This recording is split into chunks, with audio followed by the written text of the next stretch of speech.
Hari ini Mimin akan merekap film terbaru dari Don Lee berjudul The Roundup Punishment.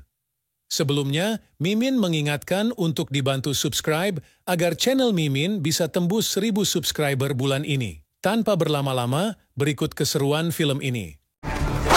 Berlatar belakang di Filipina tahun 2018. Seorang pemuda bernama Sung Jae dengan darah di sekujur tubuhnya berlari seolah malaikat pencabut nyawa mengejarnya. Rasa takut dan panik yang dialami Sung Jae ternyata disebabkan beberapa penjahat mengejarnya. Sung Jae bahkan berlari sampai ke jalan poros, berharap ada seseorang yang akan membantunya. Sung Jae berpapasan dengan mobil polisi yang kebetulan lewat. Sung Jae lalu berusaha menyerahkan sebuah disk ke polisi tersebut. Beberapa saat kemudian sebuah mobil hitam muncul dengan Changi di dalamnya. Changi lalu merenggut nyawa Sung Jae dan polisi yang membantunya.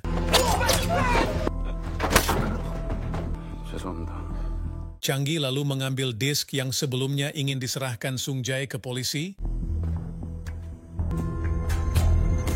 Scene berpindah, dua orang anak muda memasuki sebuah gang kecil. Seseorang dari mereka lalu berjaga dan yang lainnya melakukan transaksi narkoboy. Sialnya, mereka sedari awal sudah dikuntit oleh polisi. Diikuti seseorang yang berencana mengambil narkoboy tersebut, tertangkap oleh Detektif Ma.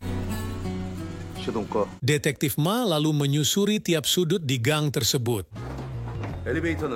Hingga mereka sampai ke sebuah balkon yang seolah nampak biasa saja. Namun setelah dibuka, balkon tersebut ternyata merupakan sarang bandar narkoboy yang dicari Detektif Ma. Para pengedar berusaha menghilangkan barang bukti ketika Detektif Ma terhalang oleh sebuah jeruji besi. Namun dengan kekuatan yang begitu besar, Detektif Ma berhasil membongkar jeruji itu, lalu memberi bogem beracun kepada para pengedar ini.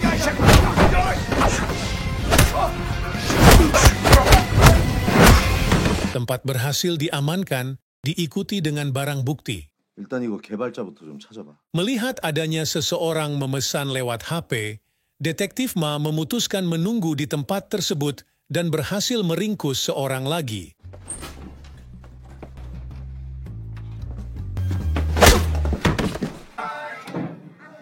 Malam pun tiba, Detektif Ma dan rekannya lalu merayakan keberhasilan mereka dalam sebuah warung makan.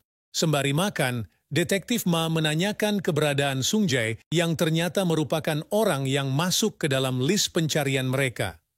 Namun rekan Ma memberitahu bahwa Sung Jae telah mati.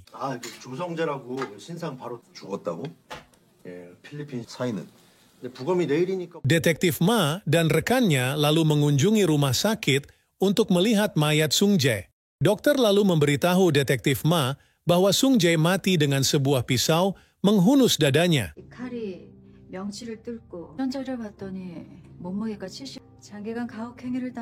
Saat keluar, Detektif Ma bertemu dengan ibu Sung Jae.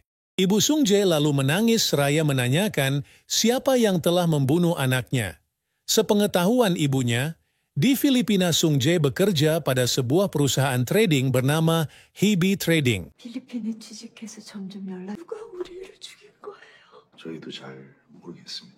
Scene lalu berpindah, seorang petinggi HB Trading bernama Cheol bertemu rekan bisnisnya, lalu memberikan sebuah hadiah ke mereka berupa disk berisi koin kripto. Cheol lalu meyakinkan bahwa bisnis yang mereka jalani akan sukses besar.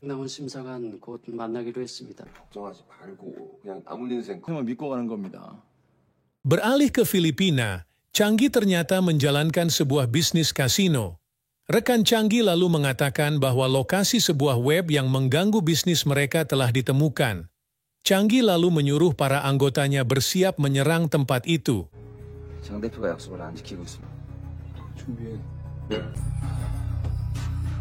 Scene berpindah, rekan Detektif Ma mengatakan bahwa tim cyber berhasil menangkap penyebar aplikasi narkoboy. Orang yang mereka tangkap itu bukanlah almarhum Sung Jae seperti dugaan awal mereka sebelumnya. Rekan Detektif Ma mengatakan agak sulit melacak keberadaan si distributor utama karena kerumitan pengkodean pada aplikasi narkoboy itu. Untuk mendapatkan informasi tambahan, Detektif Ma lalu menghubungi Ibu Sung-jae, lalu terkaget karena mengetahui bahwa Ibu Sung-jae juga telah mati. Detektif Ma dan rekannya lalu mengunjungi rumah layat. Ibu Sung-jae menitip pesan ke Detektif Ma untuk menghukum orang yang telah membunuh anaknya. Beralih ke Filipina, Changi dan bawahannya mendatangi lokasi yang mengganggu bisnis kasino mereka. Di perjalanan, bawahan Changi memerintahkan untuk mematikan situs web lokasi yang sedang mereka tuju. Changi dan bawahannya tiba di lokasi, mereka masuk dan membunuh tiap orang di tempat tersebut.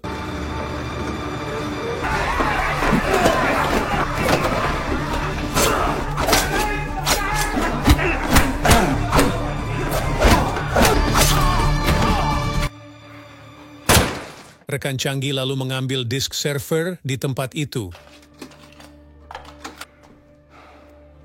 Setelah ditelusuri tim cyber, Sung-jae mengaitkan akunnya ke sebuah cloud, lalu membackup data tempatnya bekerja, dan itulah yang menjadi alasan mengapa Changi membunuh Sung-jae di awal film. Seok-do lalu menemui Kapten Tai-su dan mempertanyakan mengapa Seok-do menginvestigasi kasus kejahatan cyber. Lalu Detektif Ma meyakinkan bahwa banyak penjahat yang terikat dalam sindikat yang sedang mereka dalami. 오, 나가 뭔지 알아? 클라우드 동기화. 알지도 못하면서. Changi lalu menghubungi Cheol yang menjalankan sindikat bersamanya. Disk yang mereka rebut sebelumnya dipakai untuk mendapatkan keuntungan lebih banyak.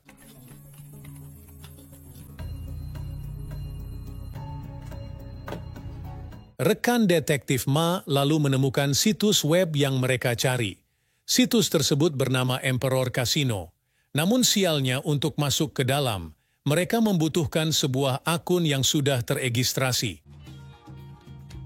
그리고 또 하나 문제가 진행비. Kita lalu diperlihatkan dua kelompok yang sedang bersitegang. 내가 좀. Seok-do yang tiba dengan sambutan kurang baik, lalu memberi mereka sedikit bogem beracun.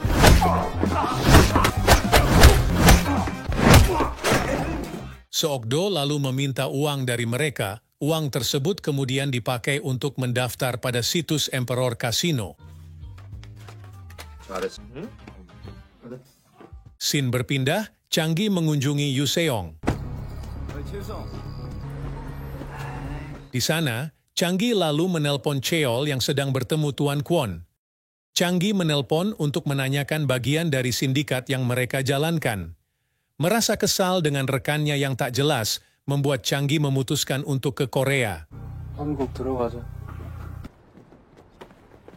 Kapten lalu menanyakan apakah ada progres dari penyelidikan Emperor Casino. Rekan Detektif Ma lalu menyampaikan saat memakai uang yang mereka dapatkan sebelumnya untuk mendaftar, tak banyak informasi yang mereka dapatkan saat ini. Seok-do lalu menelpon dua orang sebelumnya. Mereka mengatakan ada seseorang yang dulu menjalankan bisnis kasino. Orang tersebut adalah Jang Iso, yang juga merupakan teman lama Seok-do. Seok-do lalu menemui Iso dan mengajaknya ke suatu tempat. Tempat tersebut adalah markas Seok-do. Di sana, Iso menjelaskan bagaimana ia mengelola kasinonya dulu. Dia menerangkan bahwa dia membeli software untuk kasino online-nya. Dia juga menerangkan bahwa di suatu tempat, para penjahat bahkan menawan seseorang dan memaksanya bekerja, hal sama seperti dialami almarhum Sung-jae. Iso lalu mengatakan, server utama dari kasino yang dulu ia jalankan berada di Filipina. Jang Iso lalu menunjukkan sebuah lokasi yang kemungkinan berkaitan dengan sindikat Emperor Casino. 삼성동. Dua rekan Seok-do menyamar sebagai konsumen. Penyamaran tersebut berhasil, seseorang mendatangi mereka dan menawarkan untuk bermain di situs Emperor Casino. Di sana orang ini mengatakan bahwa di Emperor Casino, seseorang harus bermain dengan bet yang tinggi. 핸드폰 하나 쥐고 라이브로 뛰는데 원하는 게임 다 있습니다. 이런 잔잔바리 말고 반전 큰 게 없냐고. Keceplosan, penyamaran rekan Seok-do diketahui, orang yang mereka incar berusaha kabur dan berakhir di bogem beracun milik Seokdo. Orang ini lalu mengatakan bahwa ia hanya seorang salesman. Seokdo lalu menakuti si salesman hingga membuatnya mengatakan semua informasi yang ia tahu. Ia mengatakan bahwa Yu Seong adalah seseorang yang menghandle penjualan di Emperor Casino. Seokdo lalu menanyakan di mana keberadaan Yu Seong sekarang. 야, 70%를 가져가 이 새끼다. Scene berpindah, Yu Seong tiba di bandara dengan regu Seokdo yang sudah berada di sana. Seokdo lalu mengikuti Yu Seong sampai ke sebuah toko pakaian bernama Yu Seong Apparel. Seokdo lalu menyuruh 2 orang rekannya masuk ke toko itu. Yu Seong yang mengetahui bahwa polisi sedang mencarinya hingga ia berusaha kabur. Aksi kejar-kejaran pun terjadi. Yu yang panik berakhir tepat di hadapan Seokdo.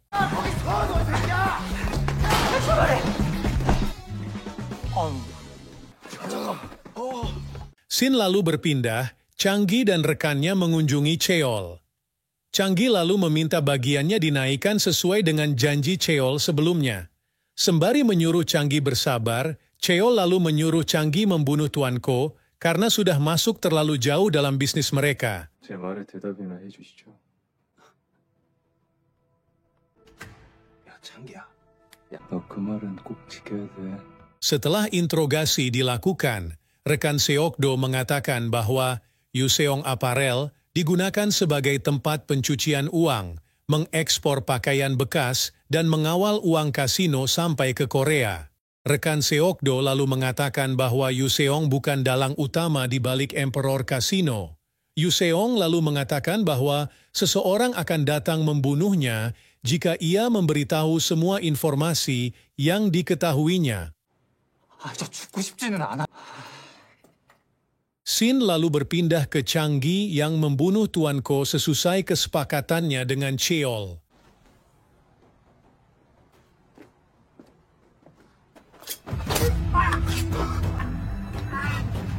Changgi lalu memaksa rakan Tuan Ko untuk menyetujui kesepakatan yang ditawarkan Cheol. Dalam telepon Cheol lalu memberitahu Changgi bahwa Yu Seong berhasil ditangkap. 뒤탈 생길까 봐 그러지. 그 새끼 안 불겠지. Esok harinya Changgi mendatangi Yu ke kantor polisi lalu membunuhnya dengan tikaman di leher.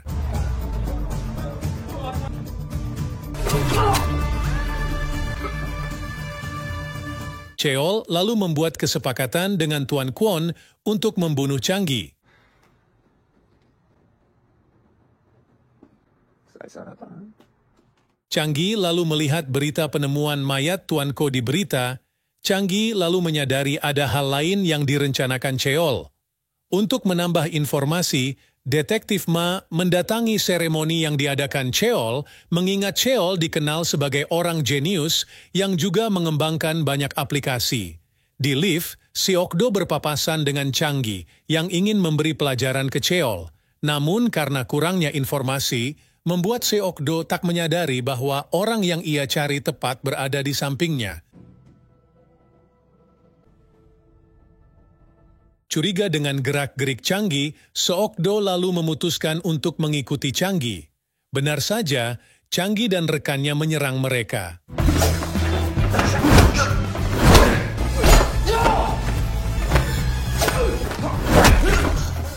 Seokdo dengan mudah mengalahkan bawahan Changgi, namun tidak dengan rekannya.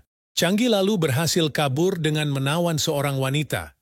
Changgi menusuk wanita tersebut, membuat Seokdo tak memiliki pilihan lain selain menyelamatkan korban terlebih dulu. 야, 하지마. Dalam peristiwa sebelumnya, seorang rekan Changgi berhasil tertangkap. Namun karena tak menjawab saat diinterogasi, membuat Seokdo terpaksa melakukan trik lamanya.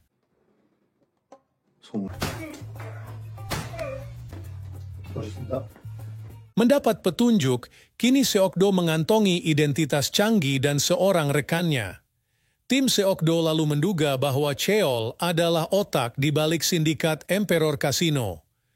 Kepala deputi lalu memanggil Seokdo dan kaptennya. Kepala deputi mengatakan bahwa Seokdo dan timnya harus memberi tanggung jawab kasus ini ke regu lain. Keputusan kepala deputi tak diterima oleh Seokdo. Di perjalanan pulang Seokdo bertemu preman yang membuat keributan, Seokdo lalu menghajar mereka satu persatu. 우리나라에 왜 이렇게 양아치 새끼들이 많아?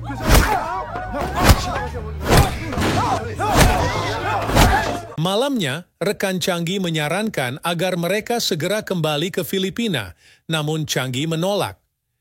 Changi dan rekannya lalu didatangi Tuan Kwon bersama anggotanya. Kalah jumlah tak membuat Changi dan rekannya gentar. Mereka bahkan menangani orang-orang ini dengan mudah.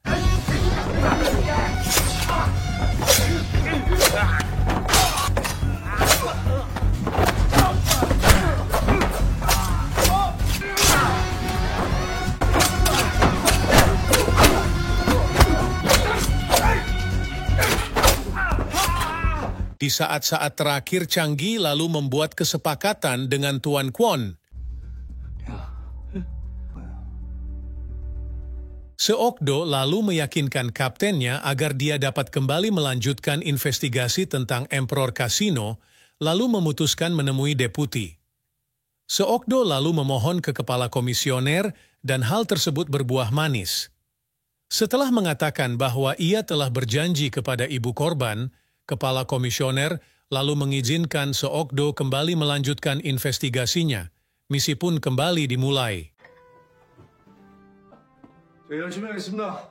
문제를 앞서갈 수 없는 것처럼 말이야. Seokdo dan timnya lalu memutuskan rencana seperti apa yang akan mereka jalankan. Setelahnya, Seokdo lalu meminta bantuan kepada Jang Iso karena dia adalah orang yang memiliki pengalaman di dunia kasino. Awalnya Jang Iso menolak, namun karena diyakinkan dan diberi lencana oleh Seokdo, membuat sifat pahlawan Jang Iso muncul dan memutuskan ikut dalam misi ini. 니꺼. 아이고 또 쏘지도 못하면서 이 새끼. 내가 이걸 어떻게 믿? 아 씨발 새끼. 좋다. 보자 말. Seokdo lalu membagi timnya menjadi dua. Yang satu stay di Korea, sedangkan Jang Iso dan lainnya dikirim ke Filipina. Tujuan mereka di Filipina adalah membuat sebuah kasino samaran sebagai umpan untuk memancing Changi dan bawahannya.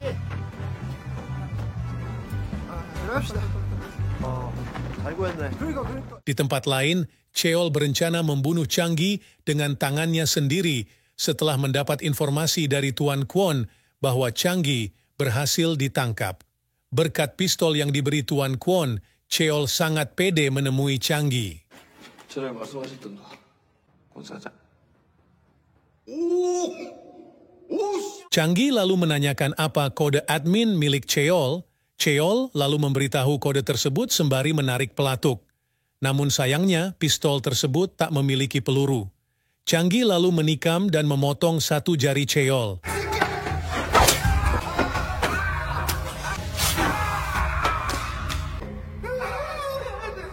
Cheol lalu dibunuh oleh Tuan Kwon, orang yang ia percayai. Kembali ke Filipina, bawahan Changi berhasil memakan umpan. Changi lalu memerintahkan bawahannya di Filipina untuk meratakan tempat tersebut.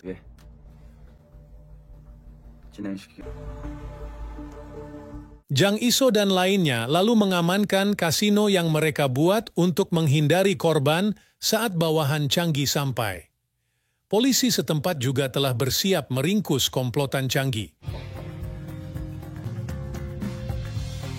Bawahan Changi akhirnya sampai, mereka lalu diringkus dan diamankan satu persatu.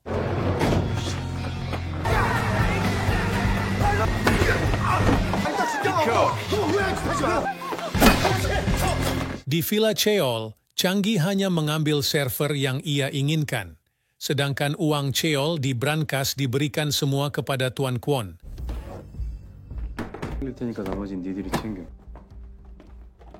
Jang Iso dan lainnya lalu sampai ke Emperor Casino. Mereka masuk dan mengamankan tempat tersebut.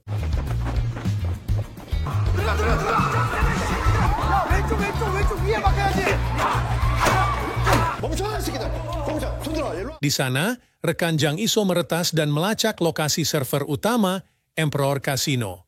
Lokasi ditemukan dan sesuai dugaan, tempat tersebut adalah villa milik Cheol. Seokdo lalu bergegas ke sana. Setibanya di Villa Cheol, Seokdo mendapat perlawanan dari Tuan Kwon dan bawahannya. Namun pada akhirnya mereka berhasil dikalahkan dan diamankan.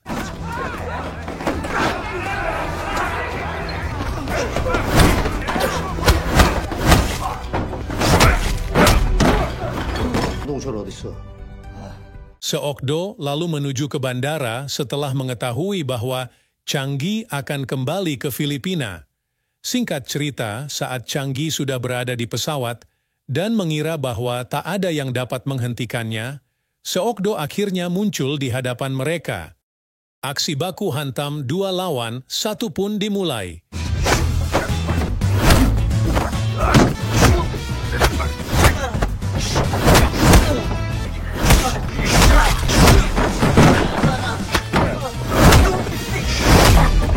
Beberapa kali Changi berhasil menyudutkan Seokdo dengan kemahirannya menggunakan pisau.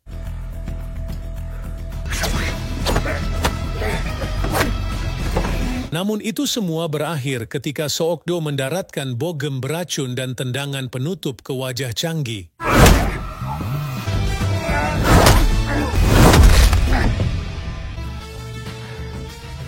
Film ditutup dengan Seokdo dan rekannya mengunjungi makam Sung Jae dan ibunya. Seokdo lalu mengatakan bahwa ia telah menepati janjinya. 약속 지켰습니다.